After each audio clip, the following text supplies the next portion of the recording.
Mes frères de l'Ouest, si je vous ai offensé, je suis vraiment désolé d'avoir blessé nombreux parmi vous. Aujourd'hui même j'ai honte quand je vois de telles images de moi parce que c'est pas moi. Dégage! Venez! J'avais déjà dit, je m'en excusais. Quoi? Je vous demande vraiment pardon à vous les Bamileke. Si j'ai eu à un moment donné des propos qui vous ont heurté, je suis vraiment désolé. Ah oui. Ce n'était pas le but. Le fait que je dise que je suis suprémaciste Betty. Bon, on était dans des joutes verbales vraiment violentes. Mais moi, je venais d'accoucher, j'avais mes hormones de l'accouchement, c'est parti dans tous les sens. Voilà, c'est ça. Et oui, c'est clair. Mais je ne suis pas... Moi, je suis pas une haineuse. Je suis pas une personne qui prône la haine.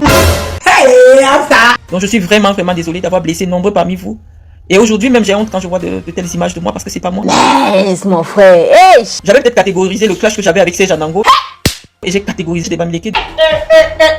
Or les Bamileke que je connais sont des gens adorables. Ça c'est clair. Je suis locataire chez des Bamileke depuis plus de 10 ans. Ça c'est clair. On n'a aucun problème.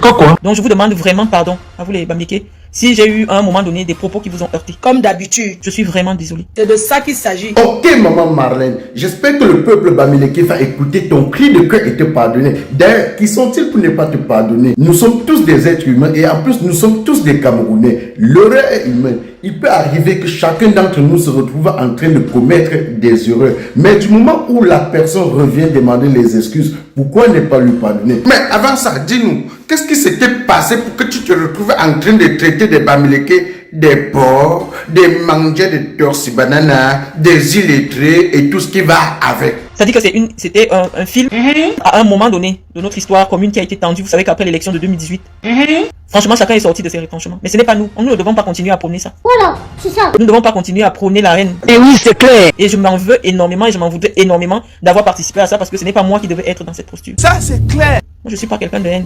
Oh, maman. Quand j'ai dirigé Aspire, je suis allé à Bafoussam chercher un enfant. Ses parents étaient extrêmement pauvres. Bon, en dehors de ton parcours scolaire de docteur que nous tous on connaît, parle-nous de ta vie. C'est que je ne peux pas parler de ma vie. Ok, et tes enfants sont de quelle ethnie du Cameroun? Mes enfants sont de l'Ouest.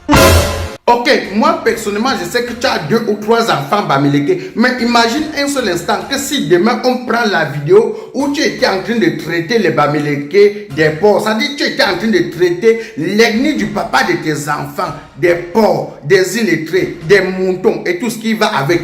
On prend cette vidéo pour envoyer à ta fille aînée. Ce n'est pas bon. Quoi? Si on lui montre une vidéo où je suis en train de dire cela, ce n'est pas bon. Et souvent quand on ressort ces vidéos-là pour publier sur les réseaux sociaux, qu'est-ce que tu ressens? J'ai honte de moi. Ça fait vraiment très mal. Quand je vois on ressort souvent les vidéos là, je dis mais est-ce que j'étais drogué? Mais c'est les hormones de l'accouchement. Je viens d'accoucher, Anango qui fait, il prend ma photo, il colle à côté de Madame Foni. On prend seulement quand c'est moi qui réagis, mais on ne sait pas ce qui s'est passé avant. Quoi? Aujourd'hui, vraiment solennellement, je vous demande encore pardon, mes frères Bamileke. Ok, qu'est-ce qui t'a vraiment poussé à venir demander pardon? Parce que un ennemi de loin n'est pas un ennemi. Et oui, c'est clair. Voilà, c'est ça. Mes vrais ennemis sont à côté de moi, ils sont chez moi. Quoi? Ils sont pires. Dis-nous, en toute sincère honnêteté, est-ce qu'un Bamileke t'a déjà humilié? Jamais un Bamileke ne m'a humilié dans la rue. Tu dis que quoi? Jamais un Bamileke ne m'a humilié dans la rue. Oh mon Dieu, Seigneur, calme-toi. Je parle comme ça, je suis dans la maison d'un Bamileke. Partagez d'abord. Mon chauffeur est Bamileke. Le gars qui fait toutes mes courses, c'est un gars Bamileke.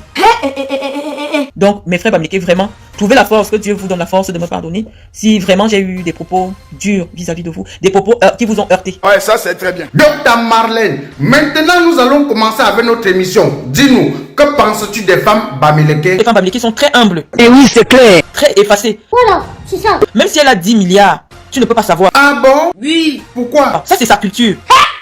Parce que culturellement, on apprend l'humilité à la femme Bamileke. Oui. Et moi, je suis une fille petite, je suis une fille boulou. Les filles boulou sont zélées. Les filles boulou aiment se faire voir. Donc, culturellement, je ne peux pas être humble comme toi, la femme Bamileke. Ah oui. Je sais pas ce que vous appelez humilité. Je wonder. Et puis, j'ai un peu une forme de condescendance. Quoi? Je suis condescendant. Maman, condescendant, bah quoi? Qu'est-ce que tu appelles condescendant? Il y a un trait de caractère, et ça, c'est typique des intellectuels. Toutes les femmes qui sont sûres de leur bagage intellectuel sont très condescendantes. Et donc, c'est cette condescendance que vous confondez au manque d'humilité. Ça c'est clair. Quelqu'un vient d'envoyer le SMS pour demander à savoir pourquoi tu t'étais mêlé des choses de Samuel et ton fils. J'ai parlé de beaucoup de choses sur Samuel, mais je soutiens Samuel, et Samuel le sait. Mais tu n'es pas en train de répondre à la question. Je reprends. Pourquoi tu as eu des problèmes avec Samuel et ton fils? Samuel sait que je me suis fâché. Pourquoi? Parce que j'ai dépensé mon argent à Samblima pour mobiliser les enfants. Quand ils devaient venir à Samblima, quand j'arrive à Samblima, ils ont organisé une histoire pour m'humilier à Samblima. Heureusement que le commissaire central de Samblima, c'est mon beau-frère. Sinon, vous deviez apprendre qu'on m'a arrêté à Samblima. Pourquoi? Parce que, soi-disant, j'ai une sœur qui ne veut pas me voir dans les milieux du football. Et qu'est-ce que tu as fait, maman? Je les ai laissés avec ici. Quand Samuel a été élu, je peux pas vous dire combien j'ai investi pour son accueil. Mais mes frères qui sont à Samblima, qui aiment la récupération, ont fait comme si c'était eux. Ils n'ont même pas donné 5 francs aux enfants qui sont venus. Vraiment, c'est malheureux. Et moi, avec mon histoire d'association supporter, machin, j'ai sorti mon argent, j'ai fait des t-shirts. Vous étiez là, vous avez suivi de tout. Mais quand je suis arrivé à Samblima, c'est moi qu'on voulait embastiller. Oh, Samuel a dit que on ne veut pas te voir à Samblima. Or, c'était faux, j'ai appelé Obama. Il dit que tu connais Samuel. Si tu as un problème avec Samuel, est-ce qu'il allait t'appeler au Mont-Fébé? Non. Il n'allait jamais t'appeler au Mont-Fébé. Donc, mes problèmes personnels avec les gens, malheureusement, vous les retrouvez sur ma page Facebook. Mais c'est des gens que je connais, que je fréquente. Donc, moi, c'est ce qui m'a énervé et j'ai dit, je ne suis plus dans leur affaire. Si je veux faire le football, l'Afrique est grande. Il y a 54 pays en Afrique. Je peux partir n'importe où. C'est mon argent, j'investis. Je crée un petit centre de formation. Je commence à investir là-bas. Et c'est ce que je fais maintenant. Tous mes équipements, tout ce que je fais, j'envoie ailleurs. Pourquoi, maman? Le Cameroun n'a pas besoin de moi. Vraiment, c'est malheureux. Bon, que dis-tu de tous ceux-là qui disent que tu usurpes le nom du vieux papa des gens? Ok, mais je vais vous dire, mon fils par exemple, le nom de son père sur son acte, c'est le nom de Mendozé. C'est bizarre, hein? Si sur l'acte de naissance de ton fils, le nom de Mendozé figure comme le nom du papa, ça veut dire qu'il n'est pas ton père. Mais si lui n'est pas mon père, il est quand même le père de mon fils. Quoi? Il est le père de mon fils. Donc j'ai le droit de parler du père de mon fils. Ça c'est clair. Tu veux consommer des meilleurs mets africains. Tu veux prendre un pot avec ta famille ou tes amis. Le café-restaurant Le Retrouvailles chez Ladou Sandra est là et vous réserve un accueil chaleureux. Sans oublier que tous les samedis et dimanches, vous pouvez consommer du bon tarot accompagné du bon vin au café-restaurant Le Retrouvailles chez Ladou Sandra. Le café-restaurant Le Retrouvailles chez Ladou Sandra est ouvert de lundi à dimanche de 11h à XH. Téléphone 0032 465 53 38 et 66 ou encore le 0032 470 31 35 et 54. Le café-restaurant Le Retrouvailles chez Ladou Sandra est situé à l'avenue Clémenceau numéro 34 1070 Anderlecht, Bruxelles. Faites un tour juste par curiosité et vous ne serez pas déçus. Je suis en train de lire sur un article qu'un journal là-bas au Cameroun a publié que le professeur Gervais Mendozé n'est pas ton père. Qu'est-ce que tu dis? Oui, c'est normal que vous lisiez que le feu Mendozé n'était pas mon père. Parce que moi, ma mère s'est mariée à quelqu'un d'autre. Et elle a vécu avec cette personne. Et qu'est-ce qui prouve alors qu'il est ton père? Ce n'est pas important, il est décédé. Il n'est plus là pour venir dire qu'il était mon père, il n'était pas mon père. S'il n'était pas mon père, il est le père de mon fils.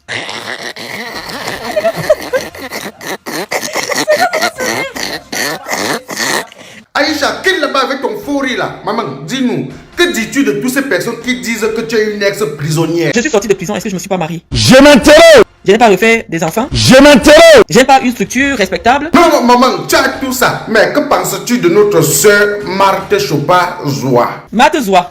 Bon, elle sera très contente que je parle d'elle. Ah bon? Oui, Marthe Zoua. Elle est comme toutes les filles boulou. Et les filles boulou sont comment, maman? Les filles boulou sont très jalouses. Pourquoi? Pourquoi? Parce que nous sommes catégorisés. C'est-à-dire? On sait que les filles boulou, c'est les hommes. Un peu la prostitution. Quand tu sors de ce domaine-là, tu auras toutes les femmes boulou sur ta tête. Ça c'est clair. Pourquoi, maman? Parce qu'on m'a dit que toi, tu veux montrer quoi? Parce que normalement, dans le dialogue, on devait entendre que oui, elle est la petite de telle, c'est elle qui sort avec elle. Et quand tu ne fais pas ça, on dit que tu veux montrer quoi? Oui. Donc Marthe Zoua est tellement complexée par moi, elle essaie de vouloir faire comme moi, mais elle sait que, je suis plus intellectuelle qu'elle, je suis plus classe. On n'a pas grandi dans le même milieu social. Même si j'usurpe de mon père. À 19 ans, je travaillais déjà à la télévision. J'avais 19 ans, j'étais déjà à la télévision. Donc, elle qui vendait les beignets ou le poisson dans un marché, elle ne peut pas avoir la même élégance que moi. Quand j'ai commencé à prendre les avions, Zoua ne savait pas qu'un jour elle va voir Douala. Oui. Donc on ne peut pas être la même. Moi j'ai vécu dans un palais présidentiel en Guinée équatoriale. Donc elle et moi ne sommes pas pareils. Mais avant Marthe Zoua et toi, vous étiez amis sur Facebook, hein? Et dis-nous, qui avait envoyé la demande d'amitié à l'autre? C'est elle qui m'avait envoyé une demande d'invitation. Et oui, c'est clair. Moi je valide des demandes d'invitation des gens, je connais pas, je vois Zoua, je dis bon, il y a une fille de chez moi. Elle m'a appelé une, deux fois, elle a compris que je suis pas trop dans les ragots, les commérages. Un jour, elle a commencé à me clasher, elle dit tout et n'importe quoi. C'est de la pure jalousie, elle est très complexée par moi, elle veut me ressembler. Vous allez remarquer, je vais à un meeting politique, elle va se débrouiller dans la même semaine, à partir dans le même d'affaires aussi, comme si elle va à la politique. Si je fais du sport, après, c'est des femmes qui m'envient. C'est pour ça qu'on m'appelle influenceuse. C'est des femmes qui veulent être comme moi. Mais ne peut pas être comme moi. Les filles boulou, c'est ça la vie des filles boulou. La jalousie, la haine, gratuite. Je veux pas bien. Bon, dis-nous, sur la toile camerounaise et africaine, est-ce que tu fais la concurrence avec d'autres personnes? Je ne fais la concurrence avec personne. Quoi? Je ne fais la concurrence avec personne. Je vis à mon rythme. Ah bon? Et pourquoi? Parce que pendant que moi je me battais à soutenir, à écrire des thèses, à faire des master business à 12-15 000 km du Cameroun, vous étiez là à voir chercher les blancs. Vous avez eu la chance d'être sur le marché des blancs avant. Moi je viens regarder l'affaire des blancs quand je suis fini. Ça, c'est clair. Et vous avez eu la chance de rencontrer des blancs qui ont l'argent. Des papas blancs. Et leur richesse est devenue votre richesse. Mais bâtissez-vous comme moi. C'est-à-dire, Vous faites 25 ans d'études. Et oui, c'est clair. Vous partez en prison. Voilà, c'est ça. Vous avez un mec qui a le cancer. Votre père part en prison 7 ans. Vous devez vous occuper de lui. Ça fait vraiment très mal. Votre enfant est malade pendant 14 ans. Ça fait vraiment très mal. Comme ça, on vient débattre de la richesse après. Moi, je sortais pas avec les blancs. Quoi? Je sortais pas avec les blancs. Je savais même pas qu'un jour je peux me marier avec un blanc. Voilà. Donc, les femmes des blancs qui sont sur ma tête, la maman, vous et moi, on n'a pas le même parcours. Ça, c'est clair. Les femmes des blancs, laissez-moi. Les veuves des blancs, laissez-moi. Ah bon? Et pourquoi? Ça fait pas longtemps que j'ai commencé aussi à regarder de ce côté.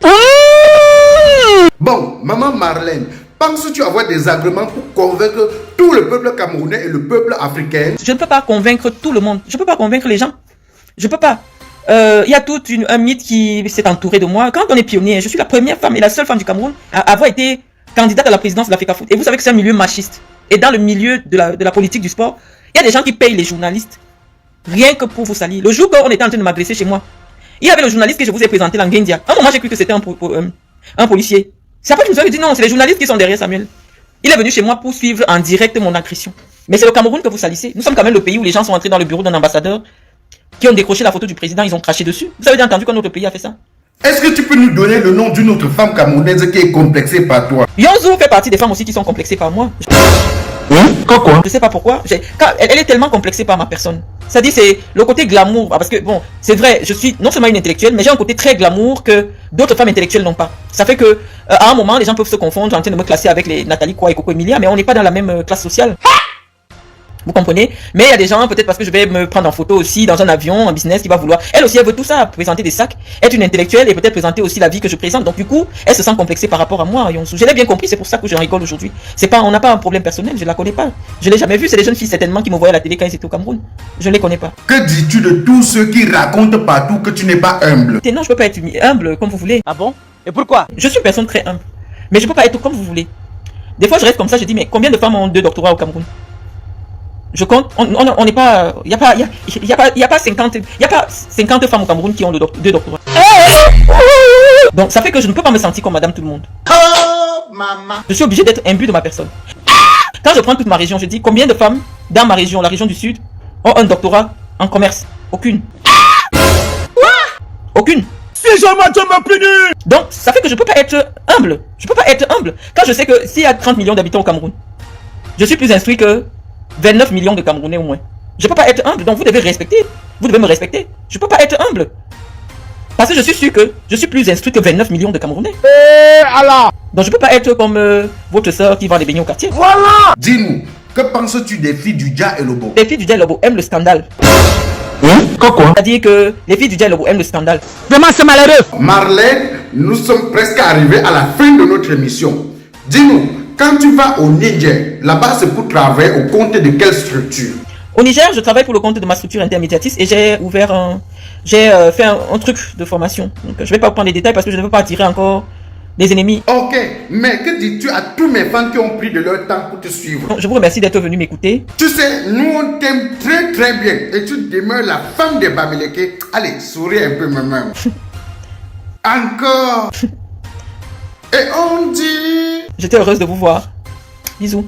Ok, chers fans, s'il vous plaît, n'oubliez pas d'aller sur Play Store ou App Store et télécharger votre application TapTapSense. TapTapSense qui est comme ça votre application pour envoyer de l'argent partout en Afrique. Et surtout que tous les envois coûtent 2 € seulement. Ah oui. Allez sur Play Store ou App Store et téléchargez votre application TapTapSense. Une fois l'application téléchargée, inscrivez-vous. Et après votre inscription, utilisez mon code de parrainage qui est NOSABY. Voilà comment NOSABY s'écrit. NOSABY, tout en majuscule. Comme ça, vous allez bénéficier de beaucoup d'argent lors de votre premier envoi. Avec TapTapSense, tu n'as même pas besoin de te déplacer. Il suffit juste d'utiliser ton téléphone partout où tu te trouves. Sans effort. Là, tu envoies l'argent en Afrique. Hein. Ça, c'est du replicant Mano Sabi. Papa Mouye Dieu de lui. Dit les la société Bocon.